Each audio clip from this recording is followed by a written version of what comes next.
جب انسان فوت ہو جاتا ہے، فوتگی کے اوپر بھی کچھ رسومات ہے، بعض مولویوں نے بعض رسمیں بنا رکھی ہے، بعض ہندوانہ رسمیں، بعض مولویانہ رسمیں ہیں۔ اب یہ رسمی مولوی جو رسمی مولوی ہے، جنہوں نے دین کو رسم بنا دیا ہے، جنہوں نے فوتگی کو رسم بنا دیا ہے، پورا کے پورا دن ان کے بعد رسم کے سوا کچھ نہیں،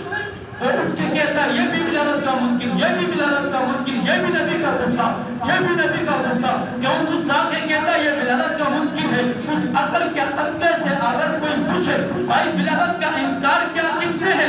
ولادت کا انکار تو ابو جہل نے بھی نہیں کیا تھا، ولادت کا انکار تو ابو لہب نے بھی نہیں کیا تھا، ولادت کا انکار تو ابو طالب نے بھی نہیں کیا تھا، عتبہ بھی نہیں کیا، شیبہ نے بھی نہیں کیا تھا، عبداللہ ابن ابی نے بھی نہیں کیا، عبداللہ ابن سبا نے بھی نبی کی ولادت کا انکار تو نہیں کیا تھا۔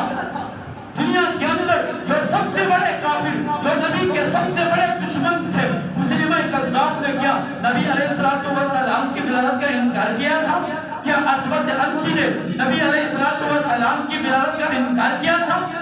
دنیا کے اندر کسی نے نبی کی ولادت کا انکار نہیں۔ یہ جو کہنا جو جہالت ہے، یہ ٹوٹل جہالت